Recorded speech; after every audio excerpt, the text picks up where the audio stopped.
Hello, আজকে বানিয়েছিলাম ডিনারে চিকেন দো পেঁয়াজা।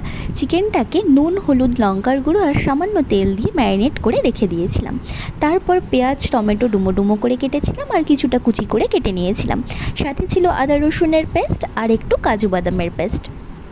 এরপর কড়াইতে তেল দিয়ে তেল গরম হলে তাতে কয়েকটা এলাচ আর একটা দারচিনি দিয়ে তারপর ফোড়নে জিরে দিয়ে ভালো করে নেড়েচেড়ে নিয়ে তার মধ্যে দিয়েছিলাম পেঁয়াজ কুচিটা দিয়ে তারপর পেঁয়াজ কুচির মধ্যে দিয়ে দিয়েছিলাম আদা রসুনের পেস্ট।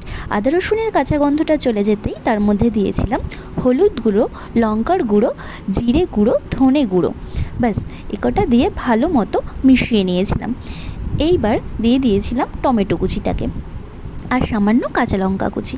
ভালো করে মশলাটা কষিয়ে নিয়ে তার মধ্যে দিয়ে দিয়েছিলাম সামান্য একটু পরিমাণ বুঝে লবণটা দিয়ে তার মধ্যে দিয়ে দিয়েছিলাম ম্যারিনেট করা মাংসটাকে।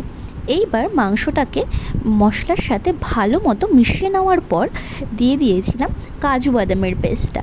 অ্যাকচুয়ালি কাজু বাদামের পেস্টটা আমি দিতে ভুলে গিয়েছিলাম আগে, তাই পরে দিয়েছিলাম। তারপর দিয়ে দিয়েছিলাম ফ্যাটানো টক দই। এবার টক দইটাকে ভালো করে মিক্স করে মাংসের সাথে তারপর কড়াইটাকে ঢেকে দিয়েছিলাম।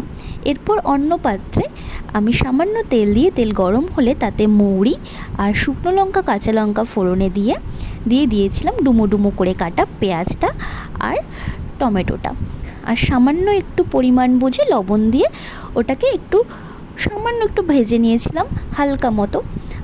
এরপর কড়াইয়ের ঢাকনা খুলে ওই টস করে নেওয়া পেঁয়াজ কুচি আর টমেটোটাকে ওই মাংসের সাথে ভালো মতো মিশিয়ে নিয়েছিলাম।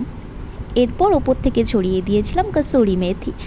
ব্যাস, তাহলেই আমাদের রেডি চিকেন দো পেঁয়াজা।